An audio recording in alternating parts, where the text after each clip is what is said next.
Understand where the church fell from? Yes. The church molded for herself a golden calf. And she went on her knees and worshipped until today. She has not read this. Did you understand why the Lord sent me? Yes. Because the heart, how she used to love the Lord, He cannot imagine now she's loving another. She molded a golden calf called prosperity. Oh, prosperity finished the church. And she has, what amazes me, they have all put their heads there. They are worshipping. No one can help the other out of there. And they have not yet read this. And they have not understood that this is talking about them. Do you understand why it is so contagious in the church? Yes. Every preacher comes down. Let me show you how you can prosper. Huh? Let me show you how. Prosper. But who will lead the church to the Lord? Did you understand? Yes. And for me, I can tell you, because I go down to Australia. I come from Australia, I go all the way to Sweden. I pass through UK, I go to Norway and Denmark. I head all the way to Venezuela. I go to Canada and then come down to Chile, go to Uruguay down and come back to Nigeria and South Africa. You see that? South Korea. And I've seen across the earth, the entire earth, their knees are down. They're busy worshipping the golden calf. If they were worshipping Christ, their eyes would be open. They would have not. In fact, you just see in their lifestyle. You understand? You see that somebody is preparing, right? Oh yes, they would prepare. But everybody is consumed by this. Let me tell you one thing. When you people came, I want to ask a simple question. When you people came to this ministry, I said, you people, I said strong words, right? Yes. You people, leave money out. Don't touch money and women. If you're women, don't touch men. You see that? Don't touch women either, because now there's nonsense out there, right? But the issue is this. I said, if you don't touch money, I will go before the Father and ask Him to help you, to confirm that this gospel is right. I went before the Father, right? You said, okay, what you say is good. We agree. You understand? And then I went before the Father. And I said, Lord, help these people. Tell me, has the Lord let you go down? No. Double. And listen, and righteous blessing. The right blessing. Rightful blessing. The right prosperity. The right one. The right one. If I understand it right, none of you are slept hungry because they don't have. Yes. Do you understand? Yes. Servant. You see that? Some of you applied yourself from your professions. You are now preaching, right? Full time. Most people just jumped out and said, no. I need to give this full time. Yes. And they started from nowhere, and the Lord just helped them, No, I don't want anyone to point a finger at my God. Never. And say, the reason we're preaching prosperity, because we must survive. No, don't say so. God is faithful to His word. Yes. He's saying, if you indulge in that, the sword is coming. And that's why you see how infectious it is in the church. Everybody's clamoring for wealth. Piece of property, buildings, whatever it is they look for, right? Did you understand me? Idol worship. Idolatry. And they perceive that idolatry is the gravest sin. You can from verse 12, 13 verse 12, Deuteronomy, on the matter of idolatry. He said, because he said, do not equalize, right? Do not mix idolatry with the worship of Jehovah, right? Now he says, if you hear it said about one of the towns the Lord your God is giving you to live in, that wicked men have arisen among you and have led the people of their town astray, saying, let us go and worship other gods.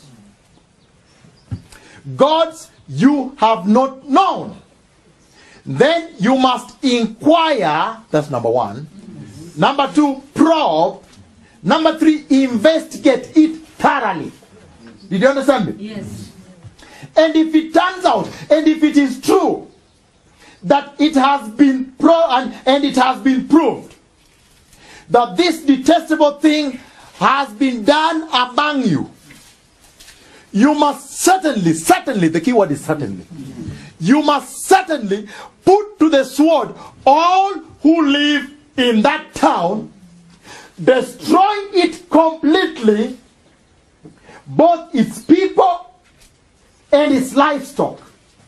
Gather all the plunder of the town into the middle of the public square and completely burn the town and all its plunder as a whole burnt offering unto the Lord your God.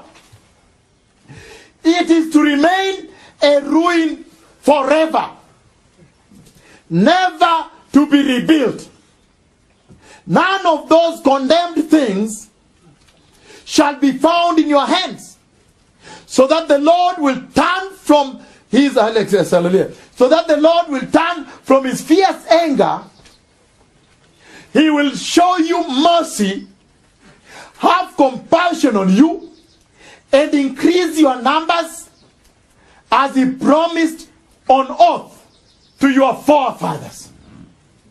18. Because you obey the Lord your God, keeping all his commands that I am giving to you today, and doing what is right in his eyes. Oi! Where? Did you understand idolatry? Yes. I think somebody has been fooling around, right? Isn't this a wake-up call? Yes. I just want to make a special announcement now as we continue with this, that this is the same God you serve. And that's the way he looks at idolatry. So among the specifications he was mentioning there, you come to a most grievous one. Idol worship. And let me tell you today, the Lord is saying here that if you hear that in any of the towns the Lord is giving to you, right? To live in, enjoy prosperity and everything, right? That some men, evil men have arisen, have entered there, all of a sudden arisen, right? And they have raised forth a golden calf. They have built it so well with gold. They have shown it. It is shining and glittering. And now, and then I demonstrated to you people how idol worshippers behave. Eh? Yes. After they have built the calf, they put it down, and then they kneel down, and then they start. They call others, come, let's worship. And he says, if you will hear that that has happened, do three things. You must go there and inquire very well. Don't want contamination at all from those people. Cut down with the sword, cutting the neck, the head, chop them down, even livestock. Don't leave any. And gather the flesh and put it as a heap in the city square. And vandalize their plunder, get the homes, vandalize things, put in the square. Begin to set the buildings on fire, set the square on fire as one burnt offering whole unto the Lord. Does somebody understand the gravity of idol worship? Oh, yes. No, please, you have to talk to me today. Yes. To tell me you understand. Yes. If you do, tell me you do. Yes. I've understood now. That idol worship. Idol worship is grievous. Is grave unto the Lord. Why? Because he's competing with another. He knows how your heart normally worships. Your heart normally worships, devotion, worship. And then he cannot imagine, Pastor John, can you focus on me? He cannot, don't look at the guests, focus on me. He worship, devoted. He knows your heart devoted. He cannot imagine that you have turned it elsewhere. You are giving the same heart. Never. Let me begin with a simple one. Do you know times why husbands take a gun and want to look for where the wife has gone to? Jealousy. And reach there and gun down. You understand? And finish people there. And you see it in the news, right? Yes. And he gunned down everybody and said, let everybody loose now. And he walked to the police station and said, I've done it. Yes. You see that? That's just human being, by the way. That's a little prototype. That's just the human being. That's so little of the jealousy of the Lord. You understand? Yes. That's like a drop in the ocean compared to the jealousy of the Jehovah. And he says, cut down, don't leave anything, let none of the property also be found in your hands. Meaning, these people are contagious. What they have started here is contagious. Now do you understand where the church fell from? Yes. The church molded for herself a golden calf.